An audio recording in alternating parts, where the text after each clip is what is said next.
Hello class, today we are going to write a code for a 2D case. It is going to be a simple static 2D finite element program, and our master element is going to be bilinear, which means 4 nodes, quadrilateral. Okay, what we are going to simulate is schematically drawn here. We are going to have a bar with a force at the end, and the next step is going to be we need to put x and y axis. This is going to be our x-axis, the vertical one y-axis, and then we are going to divide this bar to 3 elements. So this is the length from 0 to 3.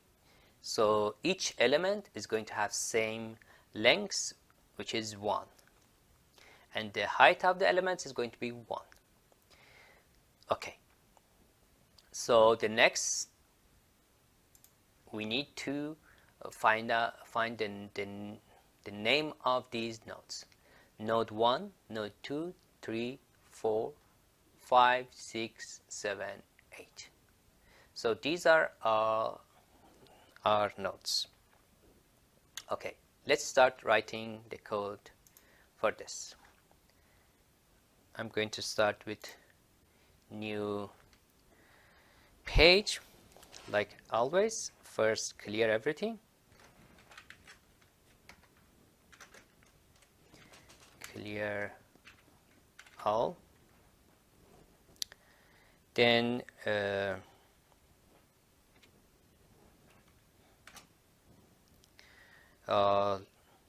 let's define nodal coordinate matrix, or the connections.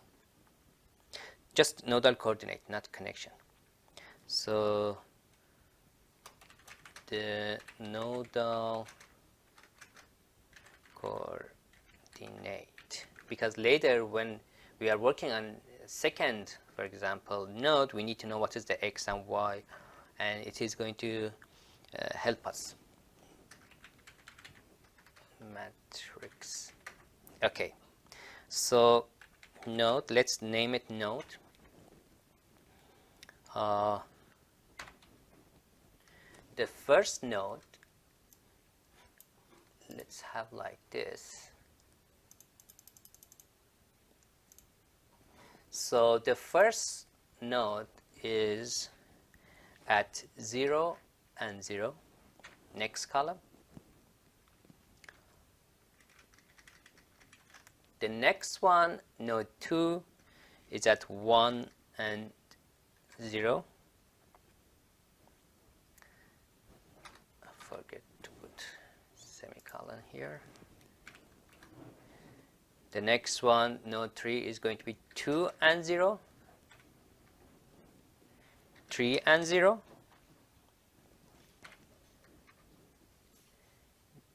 Now we need to find the coordinate for 5, which is going to be 0 and 1,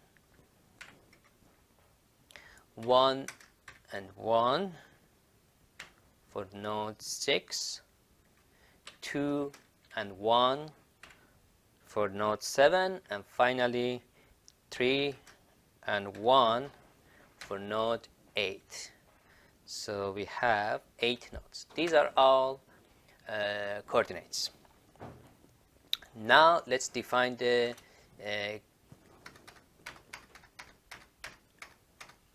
nodal connectivity. Okay, the element connectivity. Okay, so connections are going to be, let's see, the first element, which is this one, is going to be 1, 2, 6, 5. That's right, 1, 2, 6, 5. The next element is going to be 2, 3, 7, 6. 2, 3, 7, 6. And finally, the third element is going to be 3, 4, 8, 7. 3, 4, 8, 7. And as you can see, I named them counterclockwise. Okay. Now these are our connections. Next time when I'm doing calculations, I know which nodes are connected to the other element, and it would be easier for us. Okay, now let's define the problem elements, parameters. Problem parameters. Okay, the first parameter is going to be thickness, which is, let's put a number, 0.125. The second is going to be Young modulus, and 10E6, and Poisson ratio is going to be 0.33. Okay, these are the problem parameters which we should have to be able to solve it. Now I need to define the fixed boundary conditions, which basically I'm looking for the nodes we apply the fixed boundaries. So let's write the fixed global degree of freedoms. So remember, for 1D we just had 1 degree of freedom. For example, if we had one element, that element supposed to have deformation or displacement in one direction.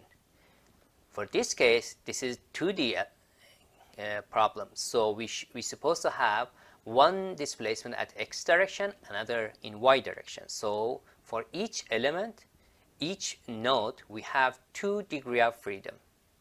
So each node 2 degrees of freedom, we have 8 nodes, so 8 by 2 is going to be total number of degrees of freedoms we have. And I would like to define my fixed nodes in terms of global degree of freedom. So 1, 2 for first, 2, 3 for node 2, degree freedom of 5 and 6, 7, 8, 9, 10. So 9, 10 is going to be 5, 1, 2 is going to be 1. So I fix, for example, is going to be our fixed supports, and the matrix we are going to have degree of freedom x and y direction for node 1, which is 1 and 2, 1, 1 and 2, and degree of freedom of node 5, which we counted 1, 2, 3, 4, 5, 6, 7, 8, 9 and 10. So 9 and 10 is going to be the fixed supports we have in terms of degree of freedom. Now let's define the force vector.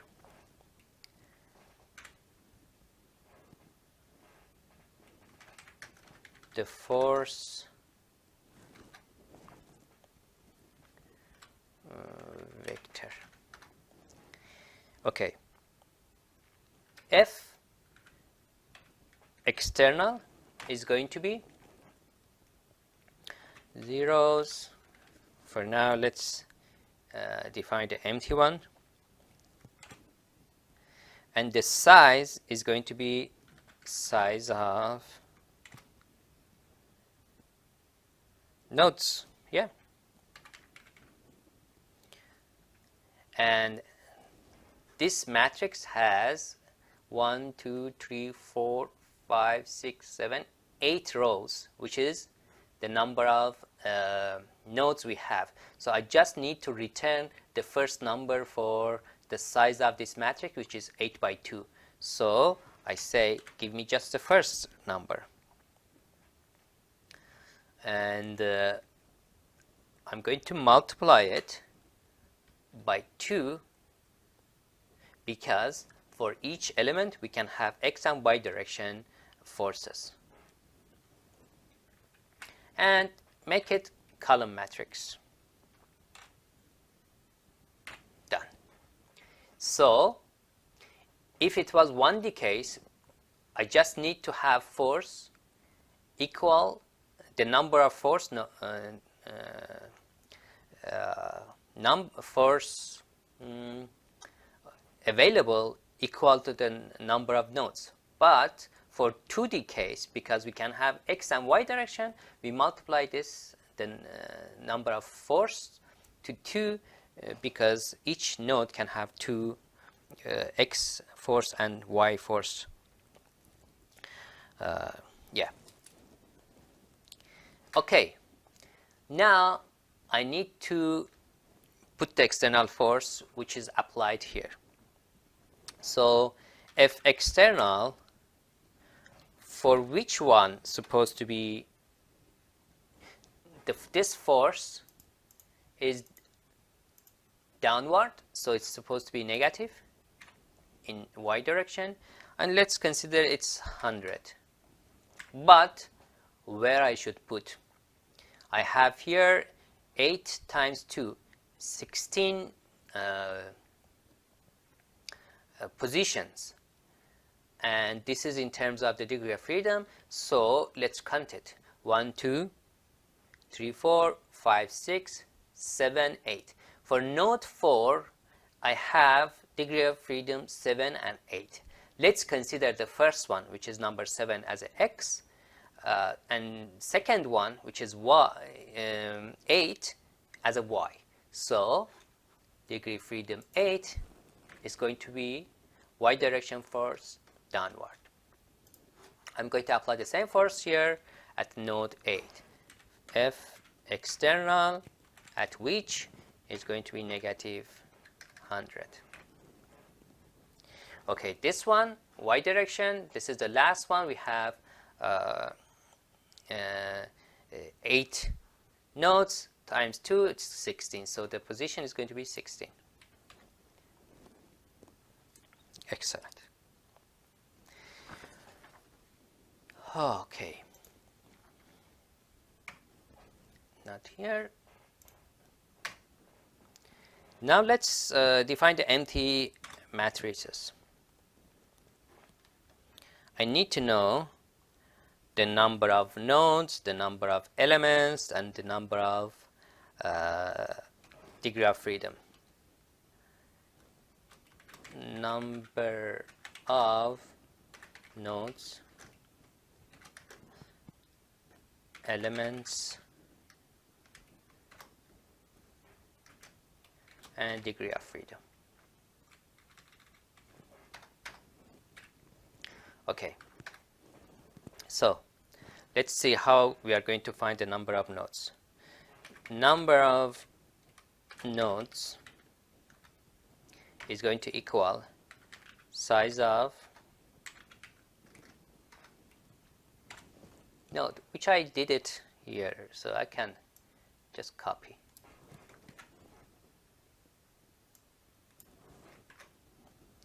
The first number of the size of node matrix is going to be number of nodes. Number of elements is going to be size of which one? We have 3 elements. Size of this connection matrix, the first number is going to be 3 rows, so 3 elements is going to be my number of elements. Connection, give me the first number. Now I found this the number of elements and saved it at num_elem. And now number of degree of freedom, which is going to be number of nodes times 2, because it is 2D case.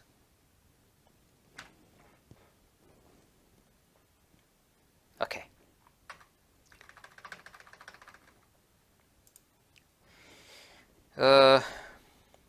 Now we need to compute K matrix or stiffness matrix, which is the challenging part. Find the element stiffness matrix. So let's create K matrix. K is going to be sparse to save a little bit memory, and because this is a 2D case, it's supposed to be the number of the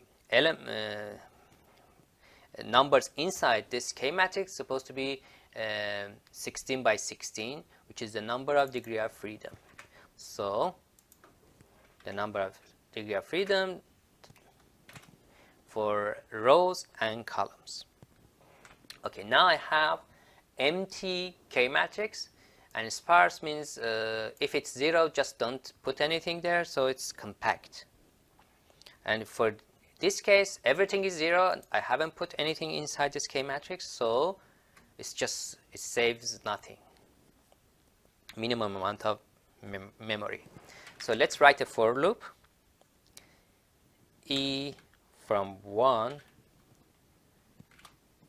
to the number of elements, because I need to place the repeat this time 3 times. Remember, for 1D case, we superimpose the element matrix, element stiffness matrix over the global stiffness matrix. So we need to repeat that this to the equal to the number of elements.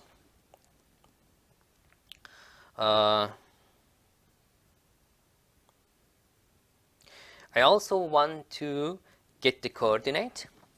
So basically, this is going to be x of my elements. So coordinate is going to be node and of that connections. So connections, which one? The first one, then second one, then third one. So E, which is going to first start from 1 to 2 to 3 to the number of the, which is the number of the elements, and give me the whole row.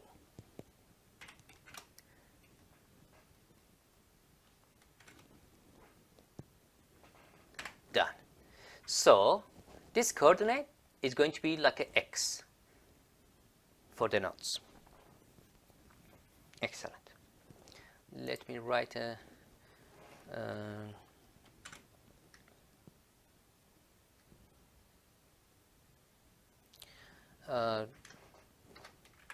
nodal coordinate.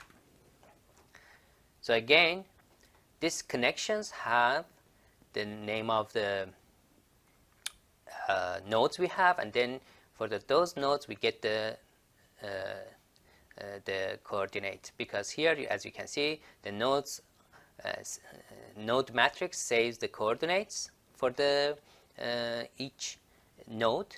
So to get the coordinate of each element, nodes of each element, you need to get first the connection. So for example, connection here for the first element is 1, 2, 6, 5. So you get the first row, and then the coordinate of those nodes are going to be saved inside this. which in our hand calculation we usually use x as a coordinate. Okay, now I am going to do something here which I need to explain this. Let's write the note: scatter and gather process. Okay, what is a scatter and gather process? Because we have 2D case, we need to know where we should put the element, the parameters we have for element stiffness matrix in the global stiffness matrix. For the 1D case, it was easy. We just had one node shared with two different elements, so you need to overlap that one node. For 2D case, we have more, and this is a little bit complicated. So let's check this.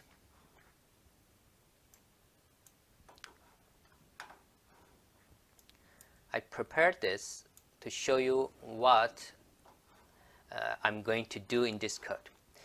For example, for element number 1, I have these nodes 1, 2, 6, and 5. Element number 1 connections, these are the nodes we have 1, 2, 6, 5, which comes from here. And these are saved here in connections. Okay, so I need to use these nodes to be able to put the overlaps in the global stiffness matrix. Okay, let's go next. So, what is the meaning of the gather or scatter? Because we have 2 degrees of freedom, we have x and y, and later I'm going to show how I'm going to put those x and y. And you need to extract the dimensions or x or y of the different nodes from inside these global matrices, or from the element 1 to inside the global matrices, which is a little bit tricky. Not this. Okay. So let's write this code, and then I'm going to come back to the picture and show you. So scatter element is going to be 1 from 1 every other numbers up to 7 must be equal to times E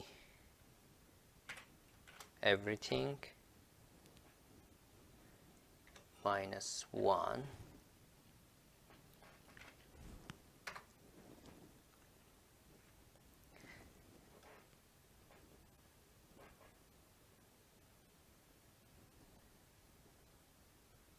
I forget to write the connections.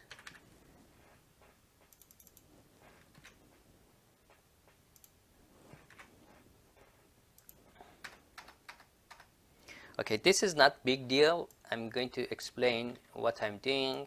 You can do in many other ways. You can use for loop and to get same result. This is kind of compact way of doing it. Let's write end here now and save this. This is implementation number 5. Do I have 5? So 6.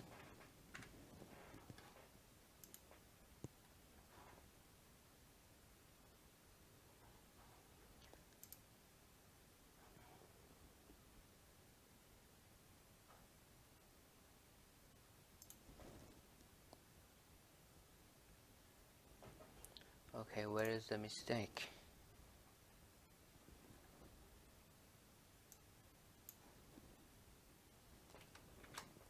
Okay. Save.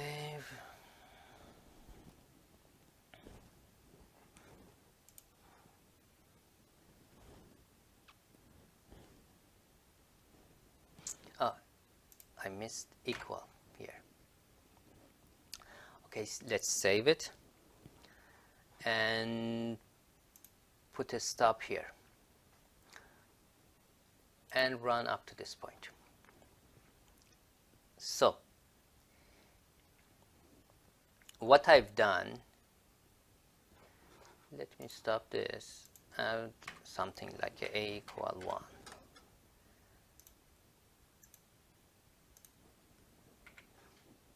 Save it and stop there. So as you can see, when E is equal 1,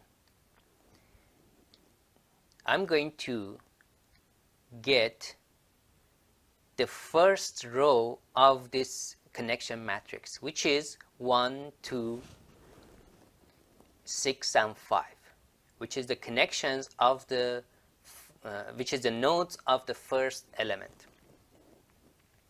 And then using this multiplying by 2, dividing by 1, I'm going to get these 1, 2, 3, 4, 11, 12,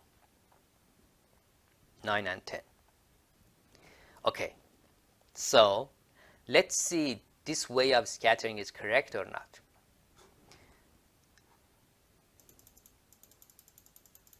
This is my overall one of the columns of the matrix, and I'm saving. Remember, we had 2 degrees of freedom. We have in x direction and y direction, and I'm saving them like this: first x, second y, first x direction, second y direction, for all the cases we have. So for first node, this one, node number 1, I'm going to have x and y direction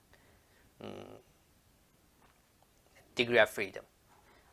I'm saving here x1, y1, which is going to be for first one.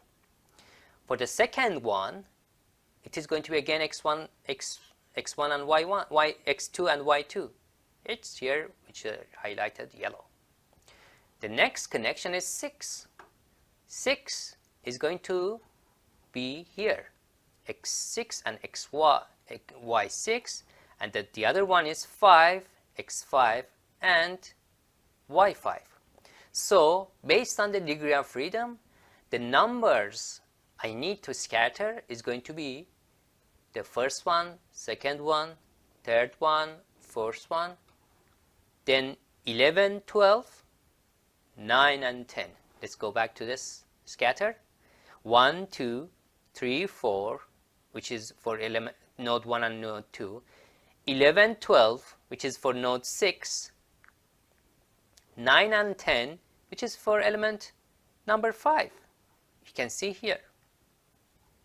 So in this way, I scattered the data we had over the overall global matrix. So this is going to help us later to easily find the position in 2D case. Okay. Again, I'm telling you, this is the way I wrote it, but you can write a for loop to find these positions. You can do the same for the others too.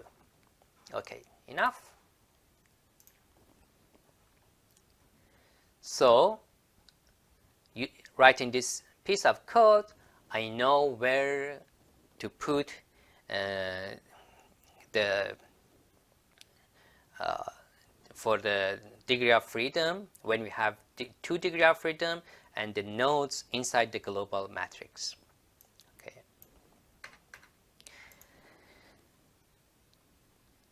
Now let's compute the element stiffness matrix. The element stiffness matrix. Okay. Because this is going to be a bit a few more lines, I prefer to write this as a function.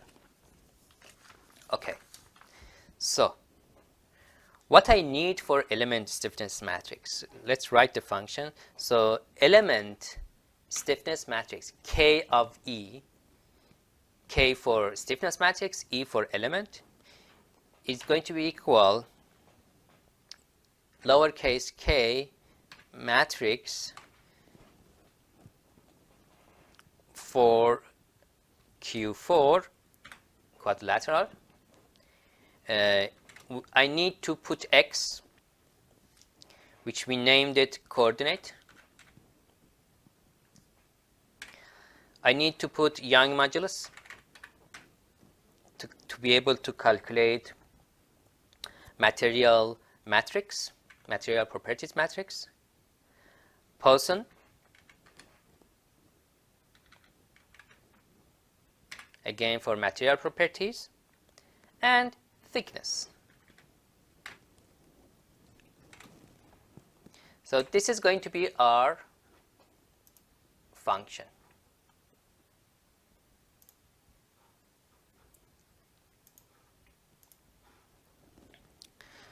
So function of KE is going to be equal, again I don't want to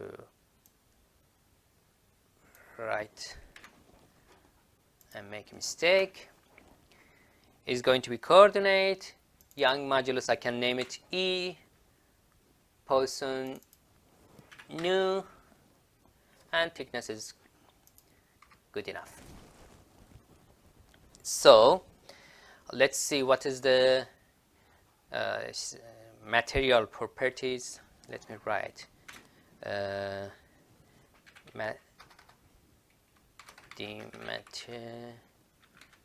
material stiffness matrix. So depends on, this is 2D case, so we can have plane stress or plane strain. Where are you?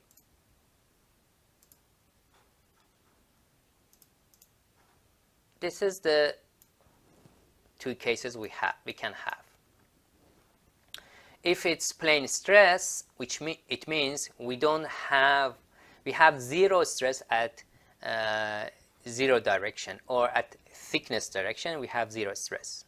If it's a plane strain, the amount of strain or deformation along the z-axis, which is going to be vertical to the plane of the work we are having, is going to be negligible.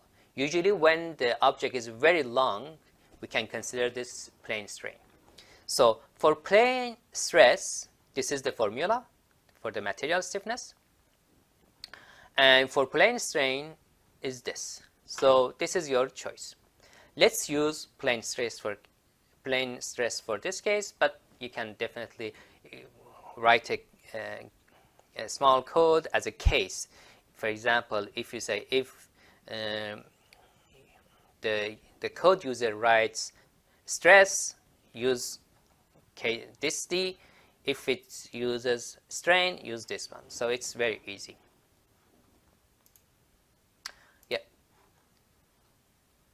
Let's go back. So I'm going to use plane strain. Let me write it. This is going to be plane stress material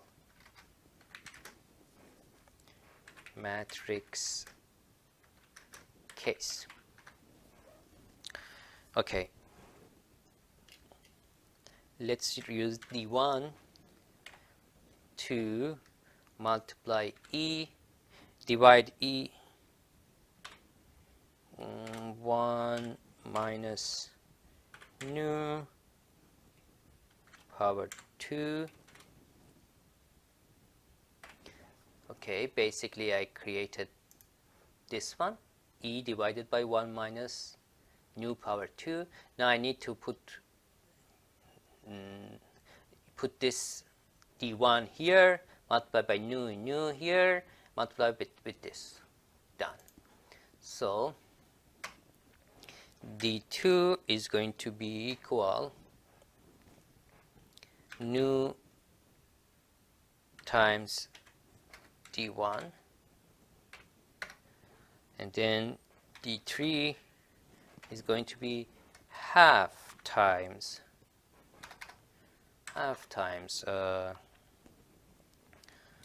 1 minus nu times D1. So the capital D, which is going to be material stiffness matrix, is going to be D1, D2, and I think 0. Let's check once more. Yeah, D1, D2, 0, D2, D1, 0.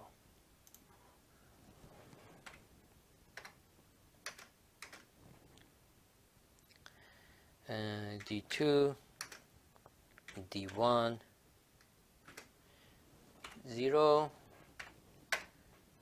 and the next one is going to be 0, 0, D3. Okay, this is our stiffness matrix, material stiffness matrix. Now I need to save the sampling coordinates. Okay, let's go back to our PowerPoint. Okay, in 2D case, quadrilateral case, we had 4 sampling points, 1, 2, 3, 4, and we named it in counterclockwise manner. For the point 1, both of them supposed to be negative, which is square root of 1 over 3. 2, it is going to be, if the psi is going to be positive, eta is going to be negative. So for 2, you can see positive here, and eta is negative.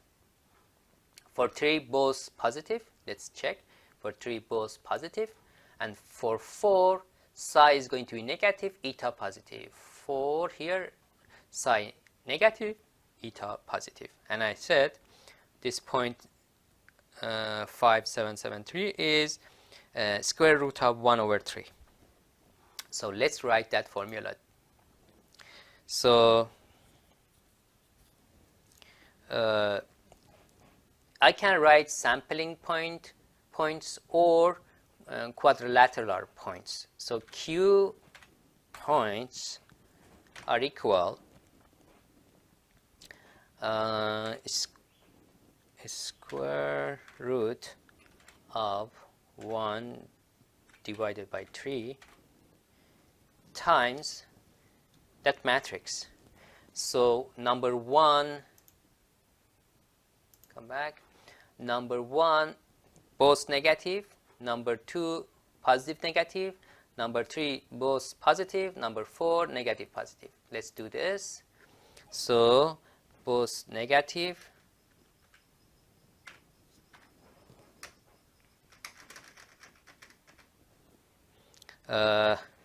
positive, negative, positive, positive, and number 4 negative, positive. Let me check once more. Negative, positive, number 4. negative, positive, number 4. Excellent. So we have the quadrilateral points or sampling points here. Now we need to construct our element stiffness matrix, which we used it as a K, we named it KE. This is going to be equal zeros for now, and for element we have how many nodes? Let's go back again. For one element we have 4 nodes, so 8 by 8, because we have the degree of freedom is 2.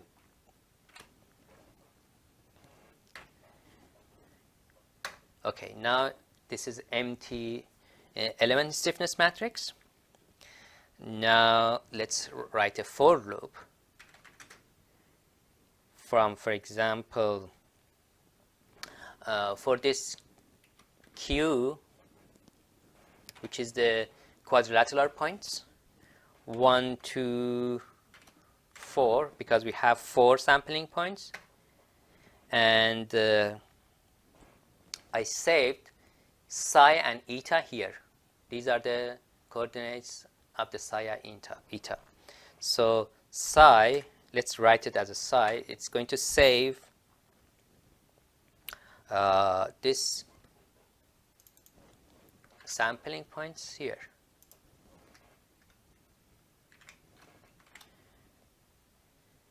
Of this Q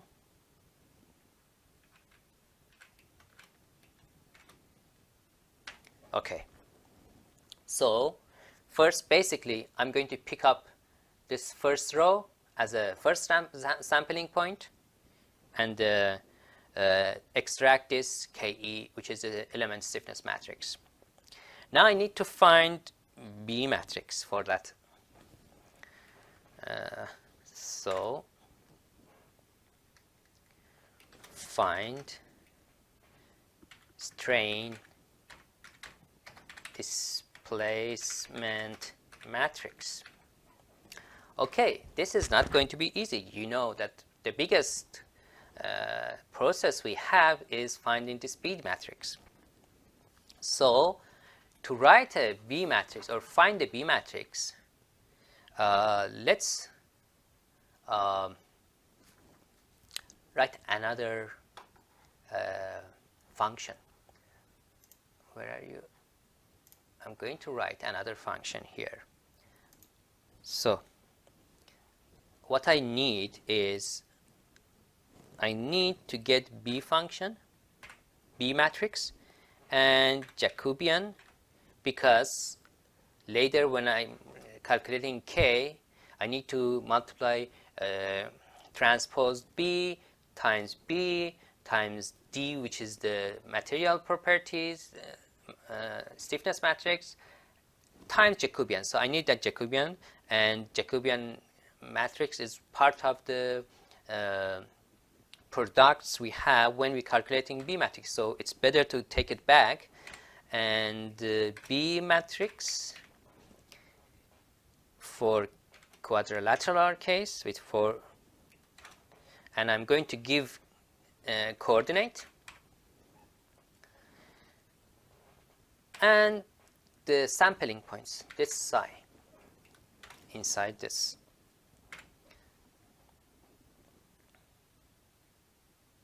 Okay, now let's go back. Let me save this, otherwise something could happen.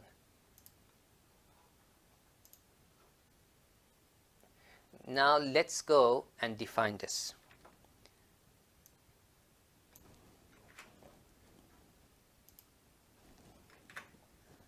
This is going to be our function, which is going to give us this B matrix. Okay, so this psi is going to have 2 components inside. The first one is psi, the second one is eta. The first one, the x, is going to be psi, The second one, which is the y direction, is going to be eta. And this psi saves both of them in one row. So I need to extract that. So extract psi and eta. So psi is going to be psi, but the first number saved there, and eta is going to be the psi, but the second one. Because I use psi twice, exactly same name of here, so I need to bring this down. First get eta and then destroy the psi. Okay. So I extracted the psi and eta, the values for that. Now I need to find the derivatives. So derivative of shape functions in respect to psi and eta is going to be equal. Do I have them here? Let me check. Okay, I don't have it, so I open our examples, one of the examples to show you what are the derivatives. Okay, this is one of the examples I solved for you. This is a 2D case using quadrilateral Gaussian method, and this is the formula we have for shape functions. You're supposed to be very good at this moment how to find these shape function. Usually we multiply the 1D cases to each other, and then we draw this table and we found the derivatives here, and you can see for the first one is negative quarter times 1 minus eta. The second one, again quarter 1 minus eta. This one is the negative. So I'm going to do the same. Let's see. So derivative, because all of them have that 1/4 multiplied by them, so I put that quarter outside. So 0.25 multiply the matrix I'm looking for. The first one is going to be negative 1 minus eta.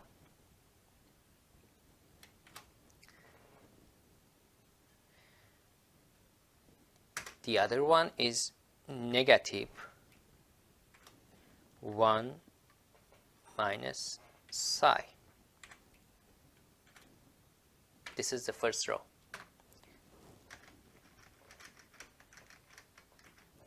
Okay, let's go back again here. So n1 in respect to psi, n1 differentiated in respect to eta. I saved this one and this one here, first row. So second row is going to be 1 minus eta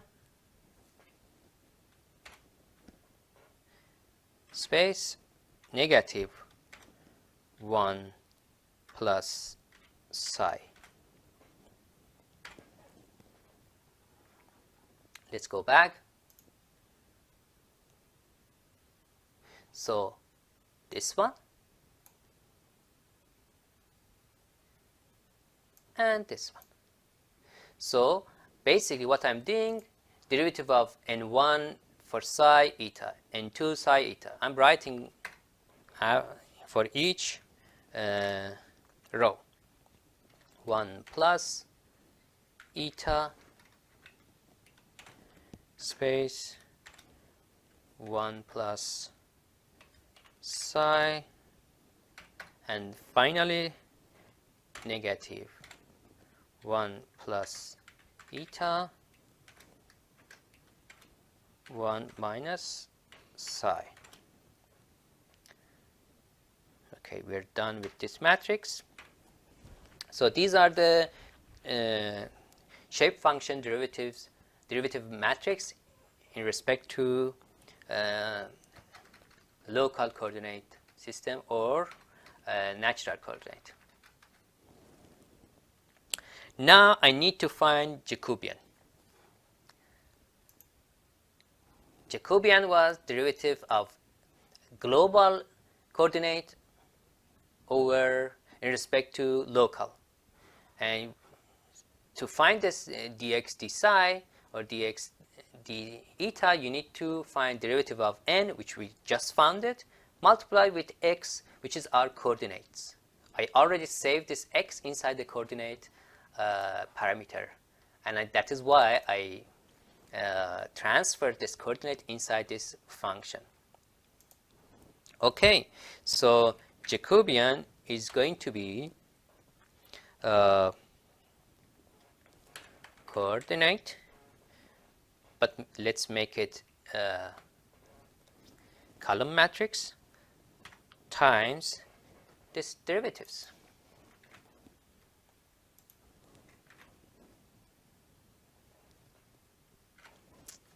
So I exactly did this.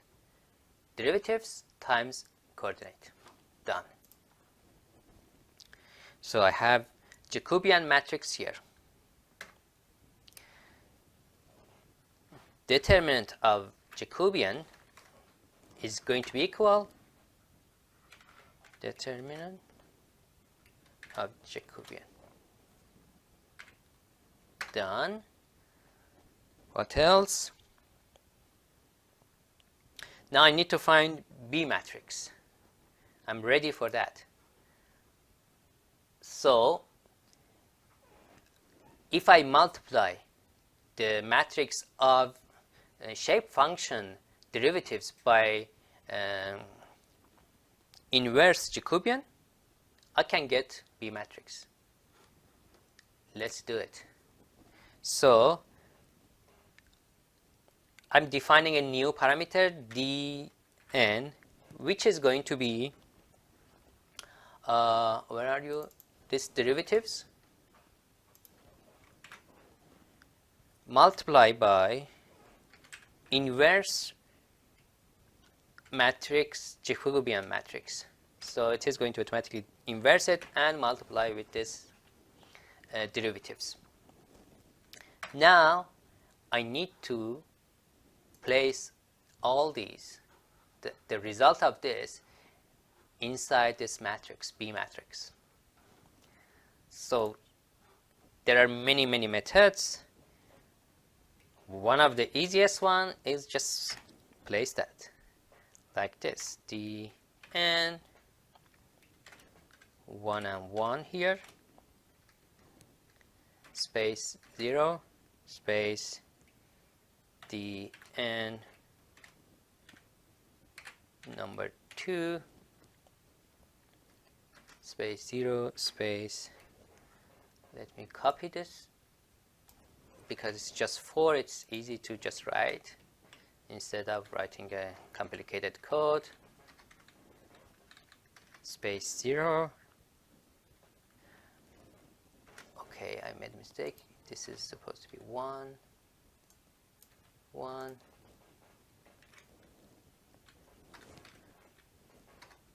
4, and finally 0. Now next row,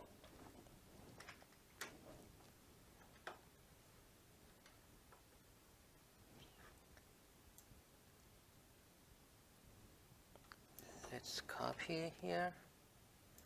Start with 0 and 1 and 2, 2 and 2, 3 and 2, 4 and 2.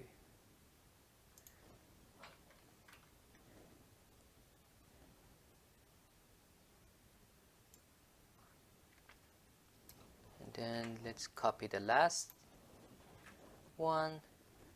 1 and, so this one's supposed to be here, 1 and 2.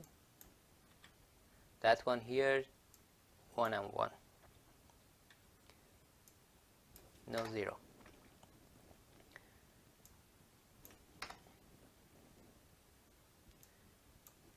Two and 2, and then 2 and 1 instead of this 0.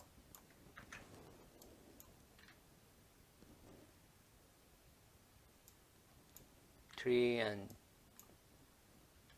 2,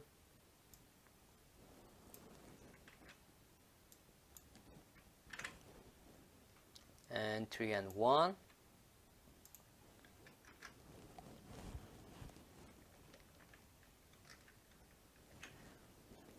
Four and 2, and 4 and 1. So let's go back, check it once more. So for the first row and second row we had 0. This one, second row starts with 0 and then derivatives. And then you put this here and this here. And you repeat all to construct the B matrix. And I did exactly same here. So this function is going to return B matrix plus determinant of Jacobian here. Let's save this.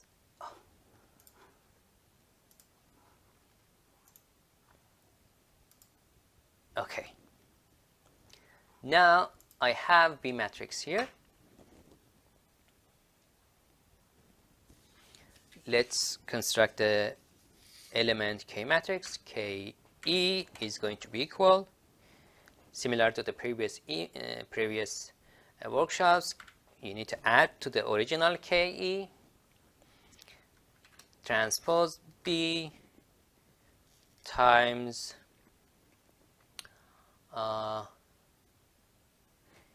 D matrix, which is the material matrix, times B times the Jacobian determinant we just transferred back from the B matrix function, times thickness. Many people miss this part. Now we have our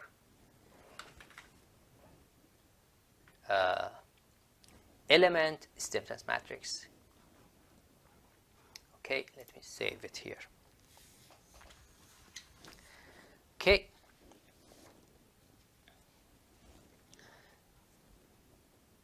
This matrix is going to return this Ke here, which is our element stiffness matrix. Now I need to construct the global one, and we need to scatter that. Construct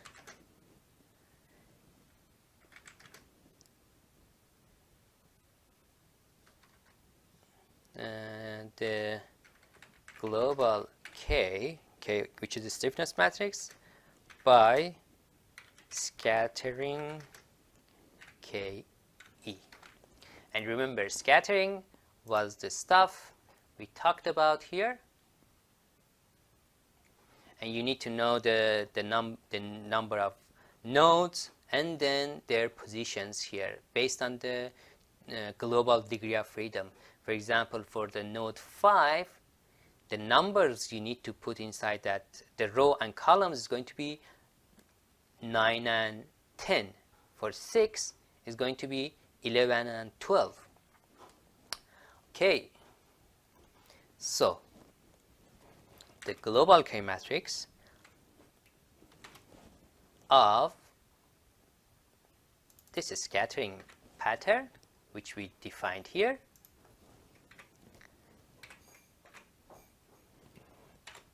is going to equal, again, the same thing here.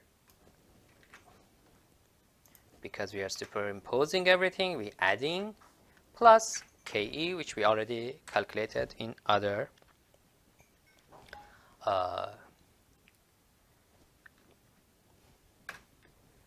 functions. Let me save. Anyway, okay, now we need to solve it.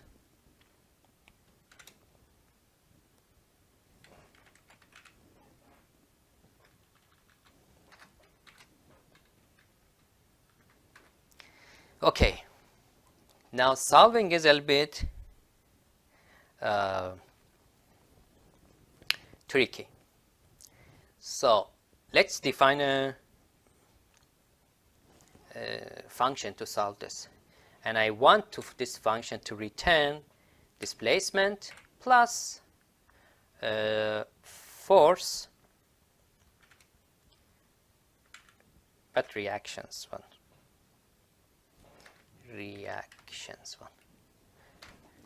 And this function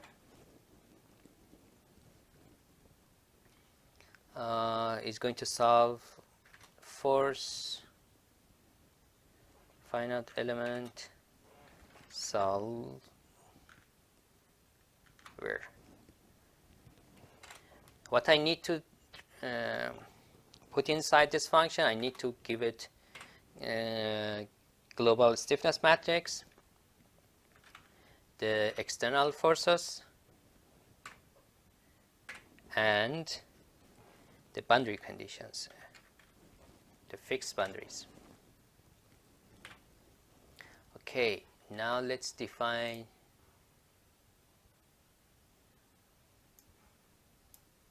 here.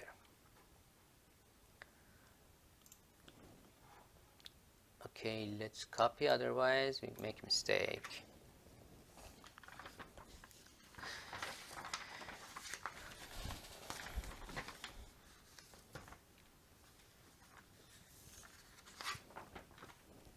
Okay.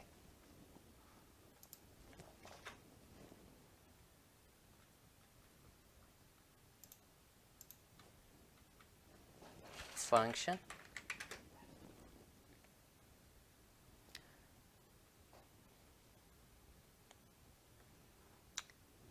Let's get rid of this semicolon. And I'm adding something. Well, and later going to explain what is this. Let's get the lengths of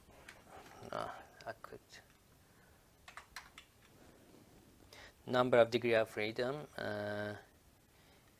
degree of freedom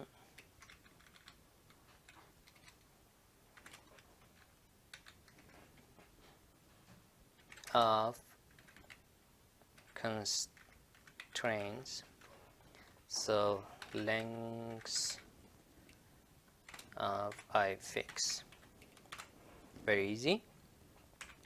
Then I need to find the total number of degree of freedom,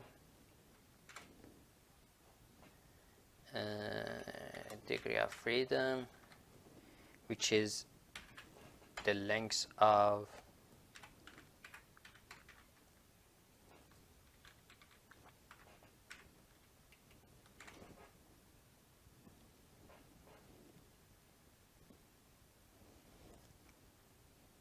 this.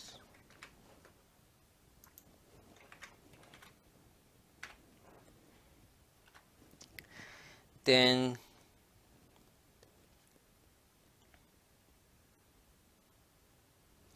let's define one parameter to find what we are going to solve. I solve is going to be, again, same thing. Find the difference between 1, 2, and n, and I fix, because we don't want to solve for boundaries, and let's define D, which is going to be zeros, and the size is going to be the total degree of freedom, which is nn, and it is going to be a column matrix. Let's do the same for the force.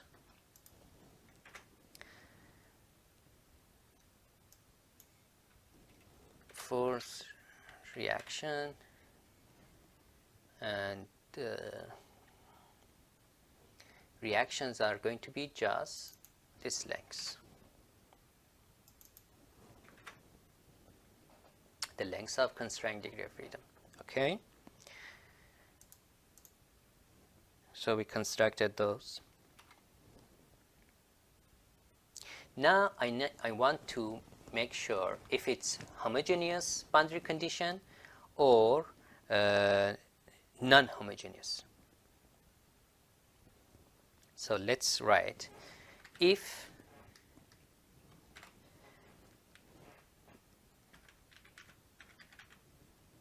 the number of parameters transferred to this function is 4, which means I have one extra here, this IVAL.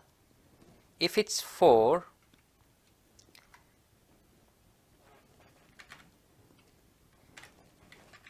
if the size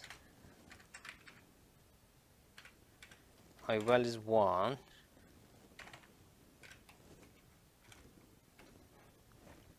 do this.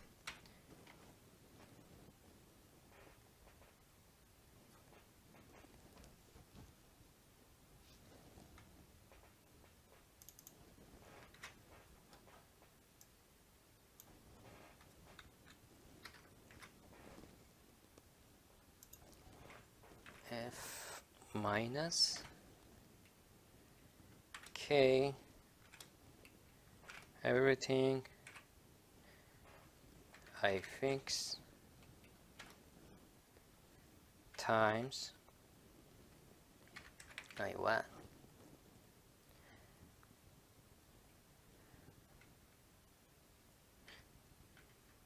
So make it a column. This means if it's a, let me write it here by, if IVAL is a row vector. Okay, do this. Basically, I made it a column matrix and did the calculation, and D for I fix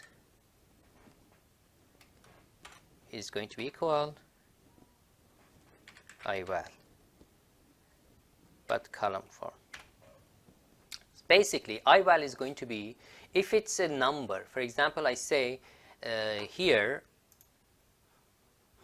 at this fixed boundaries, I have 2 millimeter displacement. I put this value here. So then it's not 0. If it was 0, we had something else. If it's not 0, you need to take care of it. And how? I prepared a small presentation here. So if D is 0, like a homogeneous boundary condition, we know what to do. We just get rid of the we put that row and column related to that node outside, and we don't do the calculation for that, and we do the rest. Everything is clear. If this D value is a number, it's not 0, it's some numbers, you can take this, for example, this value, which is some numbers for K and D, multiply to each other and put it to the right side. So you can the force on the right side is going to be we are going to have a minus the boundary values, the non-homogeneous boundary values here.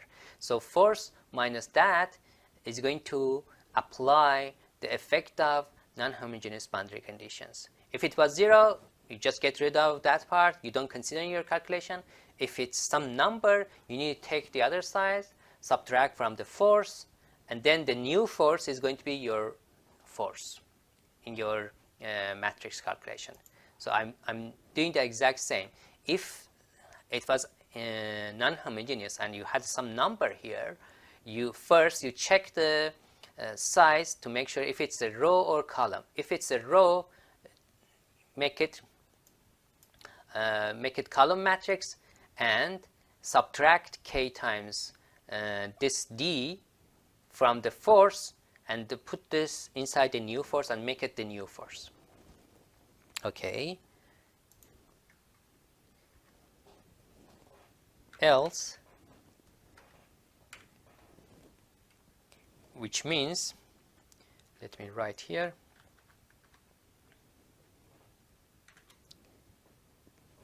if I val is a column matrix, this else means that. Then you don't need to make it column matrix, just repeating this. Let's copy, get rid of this transpose one.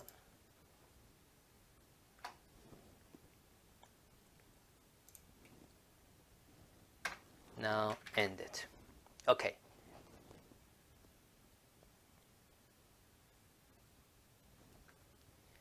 So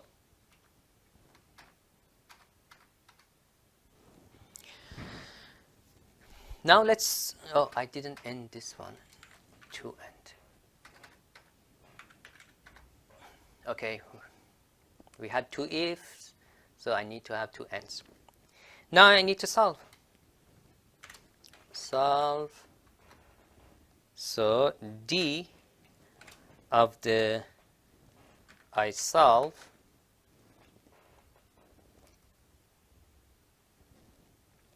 so everything except the fixed boundaries, which they have a zero displacement, is going to equal k of, again, the active nodes, I solve nodes,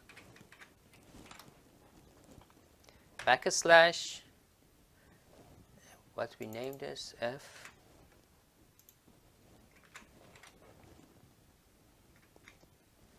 I solve, done. Now I need to find the reactions.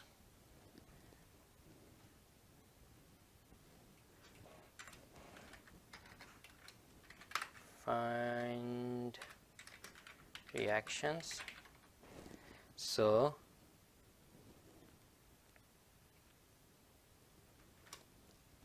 f is equal k times d, and f react is going to be, give me just the components of I fix, which we have fixed boundaries there, because on the fixed boundaries we have the reaction force. So save it there and done. Let's save this one.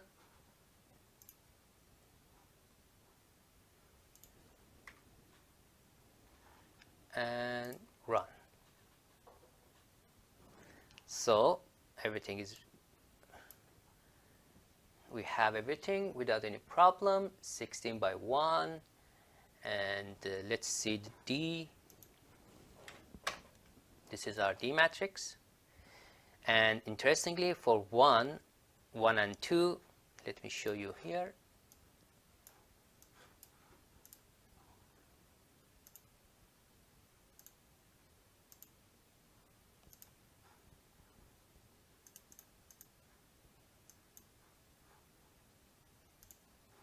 For